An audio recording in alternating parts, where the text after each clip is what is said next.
జల్సాల కోసం సొంత ఇంట్లోనే దొంగతనాలు చేస్తున్న యువకుడిని అరెస్టు చేశారు హైదరాబాద్ కంచన్బాగ్ పోలీసులు. బాబానగర్కు చెందిన రహమత్ షరీఫ్ ఇంట్లో బంగారు ఆభరణాలు మాయమవుతున్నాయి. దీంతో బాధితుడు పోలీసులకు ఫిర్యాదు చేశాడు.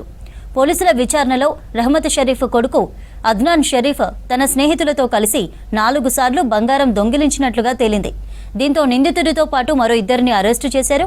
వారి వద్ద నుంచి 137 గ్రాముల బంగారం, 4 మొబైల్ ఫోన్లు, ఒక కారు స్వాధీనం చేసుకున్నారు.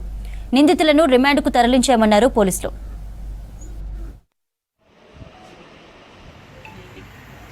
ఆ విచారణలో తెలిసింది అనగా ఈ యొక్క రహమత్ షరీఫ్ యొక్క కుమారుడైనటువంటి అద్నాన్ షరీఫ్ ప్రవర్తనలో కొంచెం అనుమానం వచ్చి అతన్ని పట్టుకొని విచారించగా అద్నాన్ షరీఫ్ అదేవిధంగా అతని ఇద్దరి స్నేహితులైనటువంటి రెహానుద్దీన్ అదేవిధంగా సమీర్ ఈ ముగ్గురు కలిసి ఈ యొక్క బంగారు ఆభరణాలను తీయటం జరిగిందని చెప్పడం జరిగింది.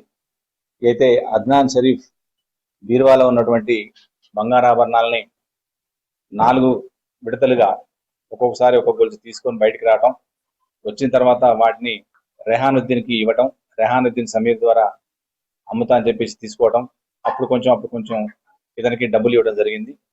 ఆ డబ్బులతోటి ఇతను కొడుకు అద్నాన్ షరీఫ్ కొన్ని 2 మొబైల్ ఫోన్లని, వాల్యూ మొబైల్ ఫోన్లని, అదేవిధంగా కొన్ని బట్టలు అట్లా కొన్ని ఖర్చు చేయడం జరిగింది.